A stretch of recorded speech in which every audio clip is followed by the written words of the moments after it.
ఒక్కసారి సభలో ఇలా చూసి ఇలా ఇలా అనేవాడు, సంధ్యావందనాలు అయ్యాయా, వెళ్ళిపోండి, పో సంధ్యావందనం చేసిరా, చంద్రమౌళీశ్వరారాధన చూడటం కాదు, సంధ్యావందనం ముఖ్యం, వెళ్ళు. ఇప్పుడు తను రోజు సంధ్యావందనం చేస్తున్నాడు. కామకోటి పీఠాధిపతులంతటి వారు నేను చేసి అభిషేకం చూడటం కన్నా సంధ్యావందనం గొప్పది, వెళ్ళన్నాడు. ఇప్పుడు నీకు సంధ్యావందనం మీద ఎంత మక్కువ పెరుగుతుంది. అంతటి వారా మాట అన్నారు. నేను సంధ్యావందనం నియమం తప్పకుండా చెయ్యాలనిపిస్తుందా, అనిపించదా? ఇన్ని తెలుసున్నవాడు ధర్మరాజైనా నారదుడంతటి వాడు మళ్ళీ దాన్ని గుచ్చి పైకెత్తి చెప్తుంటే వీటి మీద పూనిక పెరుగుతుందా, పెరగదా? పెరిగితే ఏమవుతుంది, ఏమవుతుందో చూడండి కదా. కాబట్టి ఇన్ని విషయాలు బోధ చేశాడు, సంతోషించాడు ధర్మరాజు గారు. గురువు గారు మాట్లాడడం పూర్తయ్యేంత పర్యంతం శిష్యుడు తన హృదయాన్ని చెప్పుకోడు. తనకి ఏదైనా కోరిక ఉండొచ్చు, గురువుగారు ఒక్కసారి కాస్త ఇది చూద్దురు అని ఏదైనా అడగాలని ఉండొచ్చు. గురువుగారు కొత్తగా ఈ మూర్తిని కొన్నాను, కానీ ఆ మూర్తి చేతులవి సరిగా ఉన్నాయా, ఒక్కసారి మూర్తి చూడండి, ఇలా ఉందా, వైదిక ప్రమాణం ఉందా, ఇలా ఉండొచ్చని ఏదో కొనిచ్చాను అని అడగాలనిపించింది. గురువుగారు వెళ్ళిపోతారేమోనని చెప్పి ఆయన ఏమీ మాట్లాడకముందే నువ్వే ఇది మాట్లాడకూడదు. అంతకన్నా గొప్పది ఏది అంటే గురువు మాట్లాడింది నీకు అందడం. గురువు గారు మాట్లాడే పర్యంతం ఊరుకున్నాడు.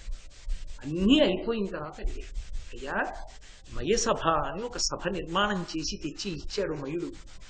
ఆ సభ చూడండి ఒక్కసారి, రండి దయచేయండి. ఆ మయసభ చూసిన తరువాత నాకు ఒక్క మాట మీరు సెలవు ఇవ్వవలసి ఉంటుంది.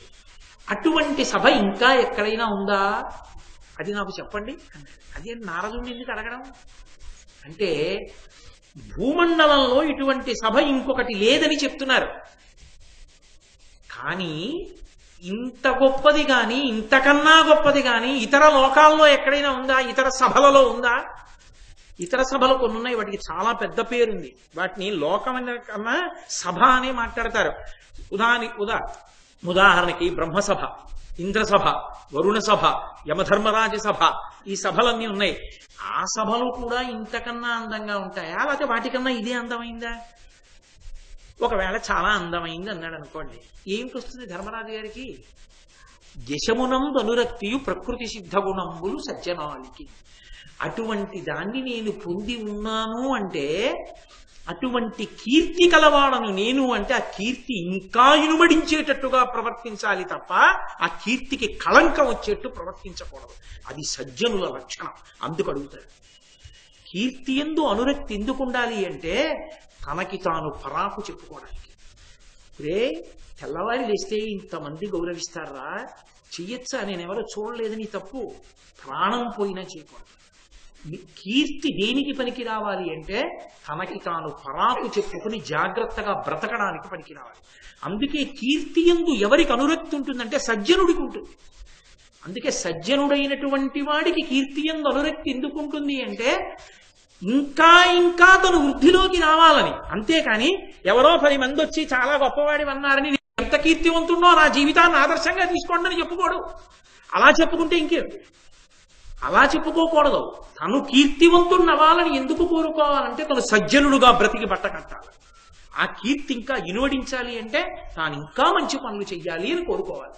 కాబట్టి అందుకు అడుగుతున్నాడు, ఇలాంటి సభ ఇంకొక చోట కూడా ఉందా, ఏది నాకు చెప్పండి.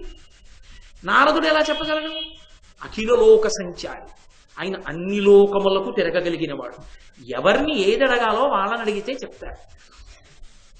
అసలు ఎప్పుడూ ఎక్కడికి వెళ్ళనటువంటి ఆవిడ ఏదో భర్త గారిని సేవించడం తప్ప ఏమీ తెలియని ఆవిడ దగ్గరికి వెళ్ళి కాశీలో ఏమేమి చూడొచ్చో చెప్తురు అన్నారనుకోండి, ఆవిడ ఏం చెప్తుంది?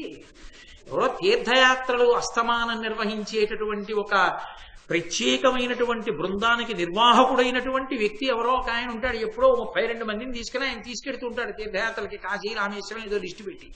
ఆయన దగ్గరికి వెళ్ళి కాశీలో ఏం చూడొచ్చో చెప్తురు అంటే ఆయన చెప్తాడు. అంతేగాని ఆవిడేం చెప్తుంది?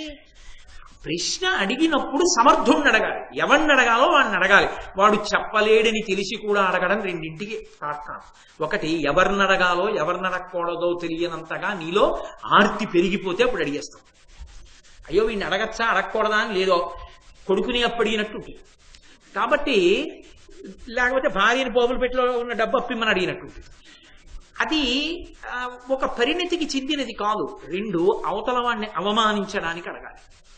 అవమానించాలని బుద్ధి ఉందనుకోండి, ఇది ఎట్టి పరిస్థితుల్లో చెప్పడం కష్టం అనుకుంటే కావాలని ఆ ప్రశ్న వేయడం, ఎందుకంటే ఆయన ఎలాగో చెప్పలేకపోతాడేమో అవమానించచ్చు. నిజంగా తెలుసుకోవాలన్న జిజ్ఞాస ఉంటే ఎవరిని అడగాలి? ఇది వారికి తెలిసి ఉండి తీరుతుందన్న వారిని అడగాలి. నారదుణ్ణి ఎందుకు అడగాలి? అఖిలలోక సంచారి కాబట్టి నారదుడు ఒక్కడే చెప్పగలరు, అందుకు అడగాలి నారదుడు. అందుకు అడిగాడు ధర్మరాజు. ఒక ప్రశ్న ఎప్పుడు ఎక్కడ ఎవరిని ఎలా అడగాలో కూడా భారతంలో మనం నేర్చుకోవచ్చు.